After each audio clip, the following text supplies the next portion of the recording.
స్నేహితుని యందు నమ్మిక ఉంచొద్దు, నిన్ను ఎప్పుడోకప్పుడు ముంచేస్తాడు. ఒక విషయం తెలుసండి, ఐబొమ్మ రవి తెలుసా మీకు? న్యూస్ లో వస్తున్నాడు, పైరసీ చేసాడట. పోలీసు వాళ్ళకే సవాలు విసిరాడండి, మీకు దమ్ముంటే నన్ను పట్టుకోండి అన్నట్టు. పోలీసు వాళ్ళు బాగా ఇంటెలిజెన్స్ తో పనిచేసేటని అనుకున్నారేమో, తప్పు. 2 కథనాలు వినపడుతున్నాయి. ఒకటి భార్య పట్టించిందంట, లేదంటే బెస్ట్ ఫ్రెండ్ ఒకటి ఉన్నాడట, ఆడు పట్టించాడట. వాక్యం నెరవేరిందా లేదా? ఇప్పుడు క్లోజ్ ఫ్రెండ్స్ అండి అంటారు, ఆడే కొంప ముంచుతాడని దేవుడు అంటున్నాడు. దేవుడు ఎంత బాగా మాట్లాడతాడండి. స్నేహితులు నమ్ముకోకండి, ముఖ్య స్నేహితుల్ని అస్సలు నమ్ముకోకండి.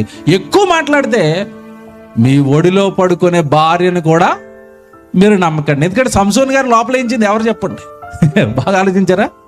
సంసోన్ గారు లోపల ఏంచింది ఎవరు? ఒళ్ళో పడుకున్నావిడే.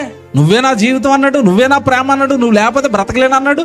ఆవిడే లోపల ఏంచింది, కళ్ళు పీకేశారు. అంటే ఇది అంతా ఎందుకు చెప్తున్నాడు అంటే, కిందండి మనుషులు చెడిపోయారు. ఎప్పుడు ఎలా ఎవడు మారిపోతాడో తెలియదు. ఎవరిలోనూ యథార్థత లేదు, న్యాయం లేదు, నీతి లేదు, ప్రేమ లేదు, జాలి లేదు, దయ లేదు. మనుషులు పాడైపోయారు అన్నట్టు.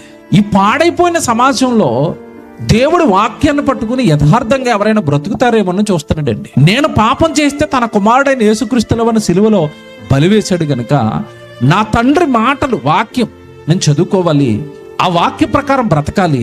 నాలో దేవుడికి ఆయాస్కరమైనవి, దేవుడికి నచ్చనివి, దేవుడు అసహించుకునేవి నాలో ఏమీ ఉండకూడదు అని హృదయ శుద్ధి కలిగి ఎవరైతే బ్రతుకుతారో వాళ్ళ కోసం దేవుడు వెతుకుతున్నాడండి.